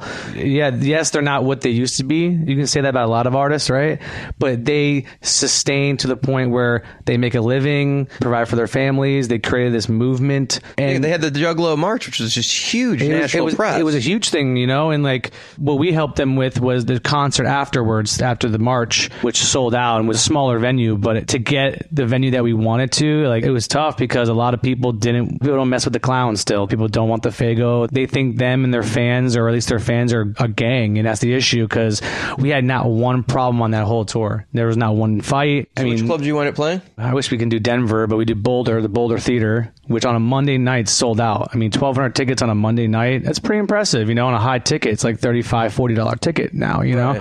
So Boulder Theater, we did the Gas Monkey in Dallas. We did a couple underplays like in Jerome, Idaho.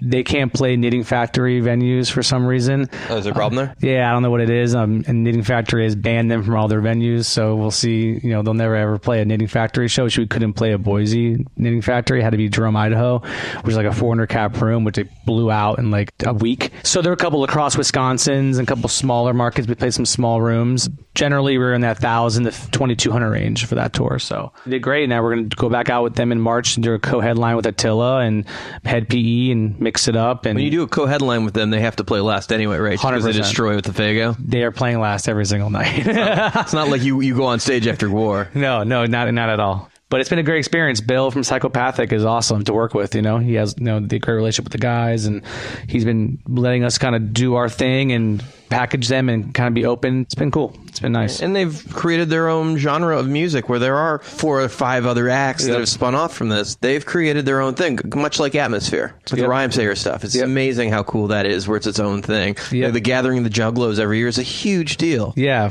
I think this year they did in Oklahoma City, and I don't think it was the right venue. So I think we're hopefully going to help them look for a new venue and a new spot next year. Can't say much about it, to be honest, but it's in the works. Yeah, it's in the works. So now moving us somewhere way more marquee than Oklahoma. So we'll see what happens next year. Are you a Juggalo fan?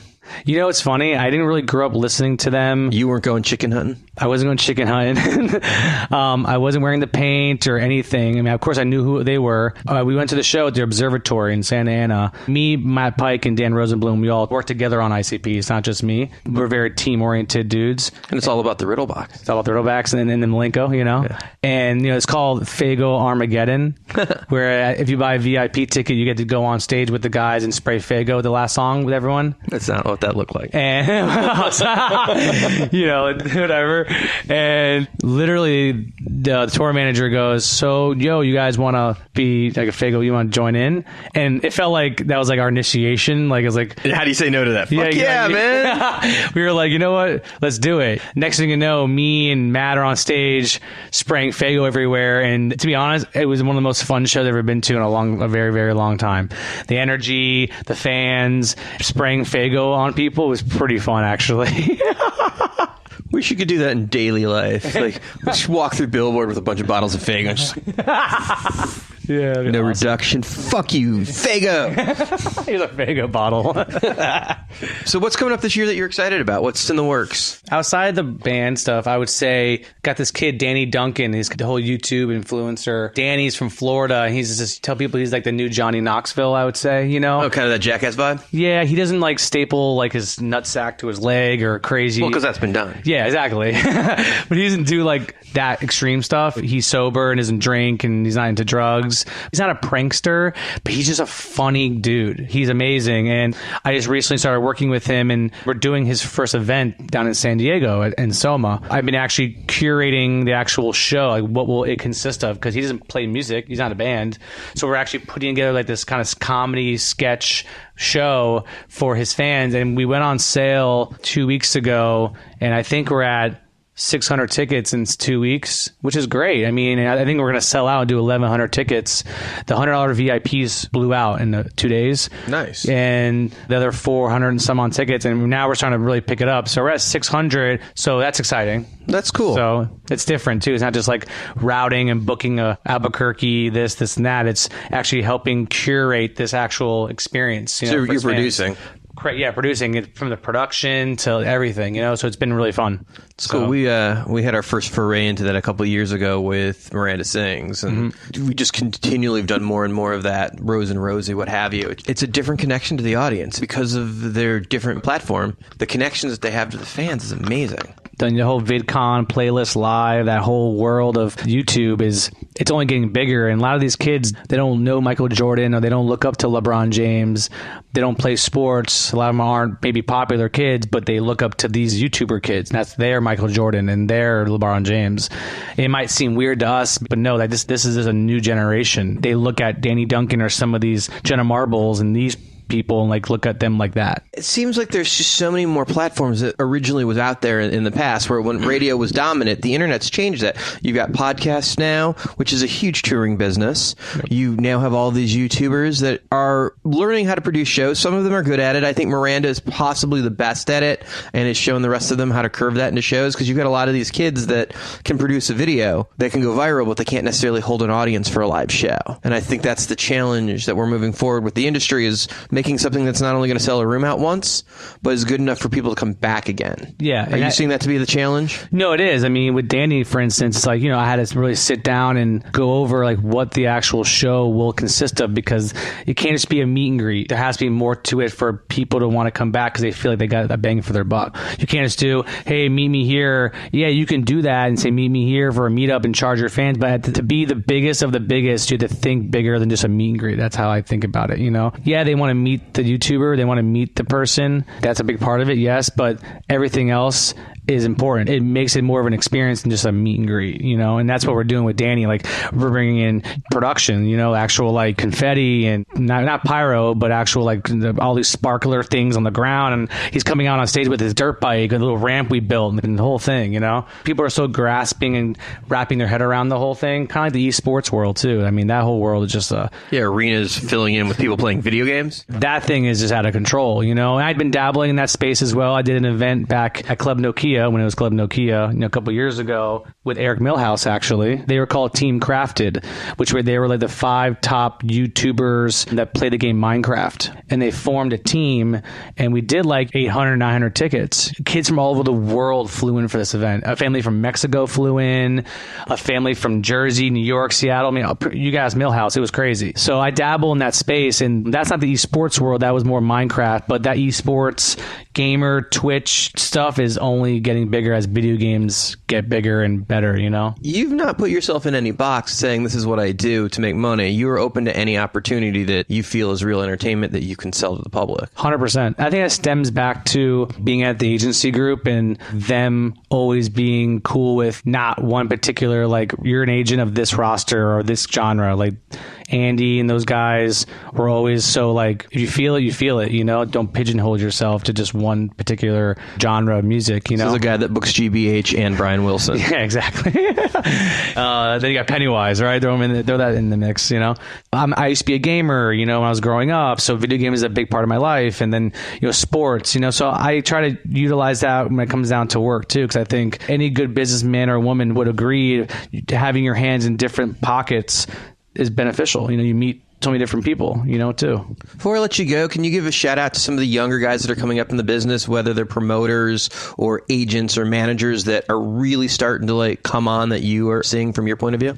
I would say Jason Malhoit, Imperial Artist Management. He manages a bunch of my younger up-and-coming metal bands. He does a great job. As a manager, he's doing great. My buddy Sage Keeber, he's a promoter out in Erie, Rochester, Buffalo area, Syracuse, independent promoter, crushing it out there. Fernati from ENT Legends, he's the young independent promoter up in Sacramento, doing all the hip-hop urban stuff. He's doing great. He's starting to dabble in 5 or 6 different markets. So he's been great to work with. And also, I would say Troy Lusk, Troy, who's my assistant, who's pretty much now promoted as an agent. I mean, he came in with no experience, only tour management experience. And now he has, that band called The Frights, who, did Ohana Festival, Lollapalooza. Yeah, they're coming on. Yeah, they're popping off right now. And I can say I'm really excited for Troy. I mean, he came into the company 2.5 years ago with no roster, and then sitting with him and developing him, listening. Now he has the Frights and the Garden, who just supported Matt DeMarco, and he's doing a great job, Troy. So I'm excited he's on our team as well. Awesome. That's a great thing. Thank you so much for taking time and talking to us on Promoter 101. Yeah, thanks, brother. He's an actor. He's an agent. Most of all, he's a well-respected member of our music industry's inner circle. You gotta love JJ. My name's Tom Windish, and I'm on Promoter 101. Hey, celebrating birthdays this week, January 12 to 18, 2018. Friday, January 12th. Happy birthday to Spokane Arena's Matt Gibson and Mills Entertainment's Justin Levy. Saturday, Michael Bush, Michelle Sabo, and Dave Whitnack. On Sunday, let's wish a happy birthday to Tyler Boone, Billions' Ali Hendrick, and Doug Isaac. Monday, Eric Abel. On Tuesday, wishing a happy birthday to Psycho Steve presents Steve Chilton, second shout out on this podcast.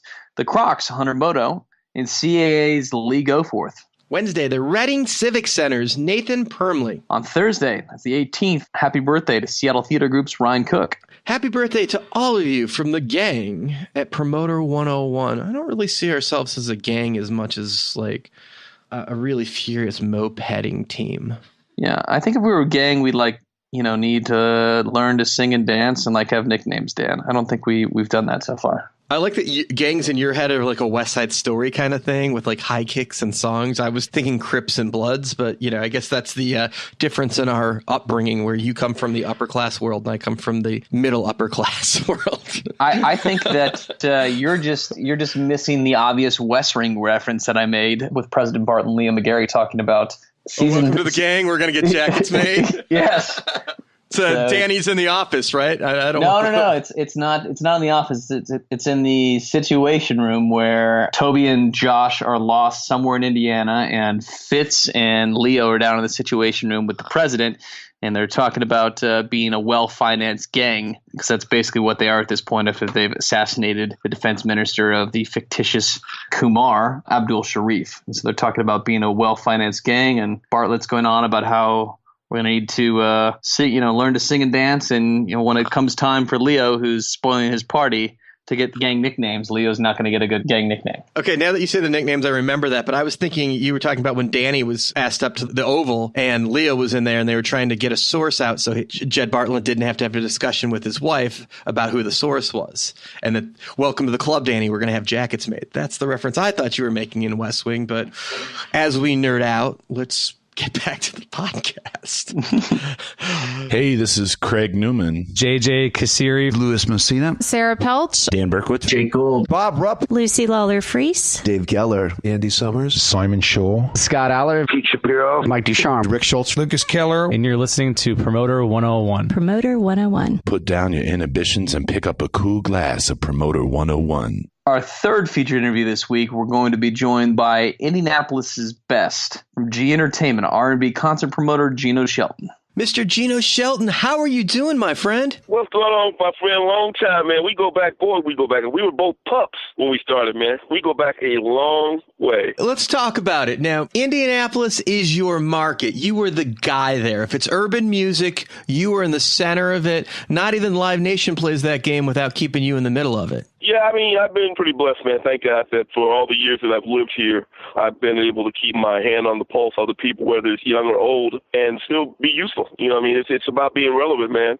And it's about knowing the latest trends. You already know the game. You knowing who's hot, who's not, who's got longevity, and knowing track record. Since I've lived here and was on the radio here, it's been to my advantage. But I've been blessed. I'm not going to lie. I've been very blessed. You have a niche in your market. You live in that R&B world. Yeah. What happened for me, different than most promoters, is that I was in the music first as far as the actual, not necessarily a performer, but a guy that was on the radio every single day. And basically doing that back in the 80s, when you're on the radio, there's, maybe one urban station in the entire city. So if people wanted to go to a show, if they wanted to hear about something in the urban world back then, there was no internet, there was no social media. It was just radio and TV, and radio was the dominant player when it comes to the music scene. So, with me being on radio, with some success in radio, it was just a natural fit for me to be able to evolve into the whole concert arena. And you've moved on from just doing urban artists to doing comedy, lifestyle comedy that's very much part of that same urban ticket buyer world. Yeah,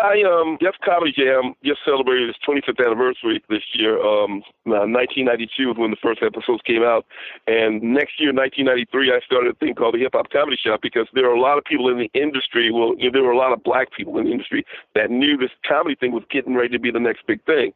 Places like the Comedy Act Theater in L.A. and Chicago, people like Robin Harris, where there's this underground chitlin circuit group of comedians out there that were just kind of storming and that's how Russell Simmons came up with the idea of doing Def Comedy Jam. So thus from there, we just kind of, most of the black promoters, because we knew the acts, we knew who people loved, whatever, took a hold of it, man. And, think about it. Look at all the stars that came out of that whole Def Comedy Jam scene. Chris Tucker to Kevin Hart to D.O. Hughley. I mean, you name it, man. They all out of that game. I mean, it's funny how, and I know you know this as well, is how you start out with somebody who you just start in the industry with. There, back in the days when they charged $2,500 and were willing to sleep in the back of your car, to go from that to doing arena shows. And I've seen that. With Def Comedy Jam, with the Kings of Comedy. Those guys was doing clubs, and now you had four guys: Steve Harvey, Bernie Mac, God rest his soul, or D.L. and Cedric went on to do arenas across the country with one of the biggest comedy tours probably of all time. Well, I guess Kevin Hart now is probably beating that record. But yeah, it's just crazy, man. Comedy, music, been crazy. It's been a great ride. Did you literally have them sleeping in your car? You wouldn't even let them in the house when these guys were young? What the hell, dude? That was just an analogy. But I will tell you something, and because, you and I are grassroots kind of guys, I'm from back in the day when Moby was hot, in the whole techno world. Moby rolled in the back of my Hyundai XL to the radio station to do an interview on a radio station that didn't even play his music. The group called the Fat Boys, the rappers from back in the days, sat in my hatchback of my car, and literally the back of my car was like tilted for me trying to take them from screaming fans that were in one spot. I had to take them back to a record store, and they're in the back seat of a hatchback, laughing and throwing stuff at fans. I know I would never let somebody sleep in my car, but I'm just saying they come from those roots, from those humble roots that some of these guys came from. It seems like it's a different world out there. Now, you've got the mainstream music industry, and then the urban market seems to have its own genre. When the acts get big enough, they cross over to real promoters like yourself or a Live Nation or an AEG. But there's a whole bunch of lower level guys just trying to scrape it out and break into the industry, which I guess happens in any genre. But in the urban world, it seems to be a bigger thing. So is having a legit reputation in the business a more paramount thing on that side of the business because there's so many people trying to pull things off that aren't legitimate? Dan, well, keep in mind, man, me and you were one of those little guys from back in the day. The only difference between us and them is the fact that, we were stand-up guys. And we realized that we were going to have any kind of longevity in this business, that we've got to be men of our word, and we've got to do what we said we were going to do. So I want to definitely make your listeners understand that you and I are cut from that independent cloth, whereas Live Nation is a corporation that, basically, poof, I'm here, I got millions and billions of dollars, I'm going to do shows. So, but I do understand what you're saying as far as legitimate guys and guys actually doing shows and doing the right thing. To answer your question, it's funny that you say that because I'm noticing the trend now is less and less guys that want to do what we do. Other than maybe the rap shows and some of the rappers, I'm seeing a decline of guys who want to be a true blue promoter. And I guess, I don't know if that's my world, that's Midwest, what that is, but if somebody had to ask me who that next guy was going to be in Indianapolis, I couldn't tell you. As far as promoters are concerned, I couldn't tell you. Because I just don't see anybody stepping up to the plate. And maybe it does to attest to the fact that most of these guys are, Jack Lake guys, and they're not really doing that good of a job. But I don't see anybody trying when it comes to stuff that me and you might be doing. I don't see anybody trying to do it. Whereas back in the day, me and you, we used to get into the big boys' head because we were trying to do shows that they were doing, but they were always be able to snatch them up because they had more money than us. But we were trying. We were trying to make those relationships. We were trying to do big shows, bigger and better things.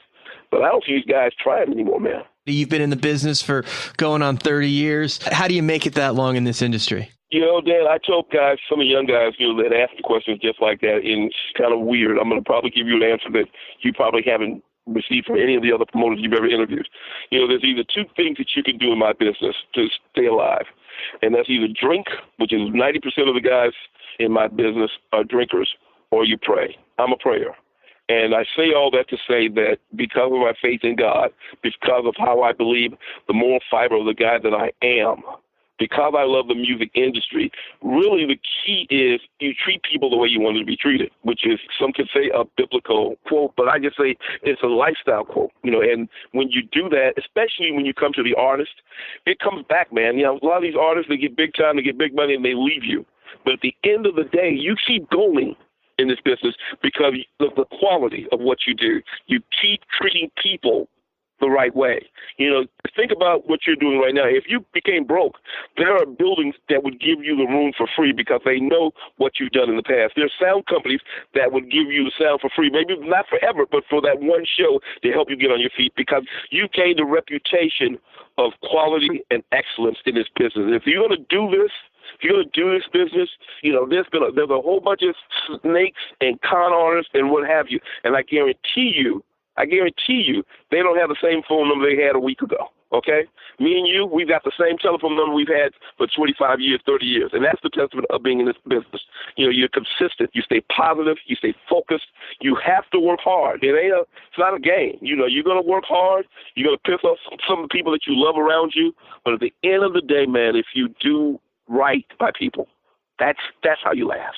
That's how it keeps it going. I appreciate it, man. Hey, before I let you go, I want to point out that one of the favorite things in the industry is our relationship, because when I met you at CIC, which has turned into Polestar Live now, the first year that thing ever existed, I remember having this conversation of like going to make friends with the guy that's doing the same thing you are in the same market. It's going to be hard to get advice, but talking to the guy that promotes a different genre of music in a different part of the country and trading ideas, there's a guy that's going to feel comfortable talking to you forever.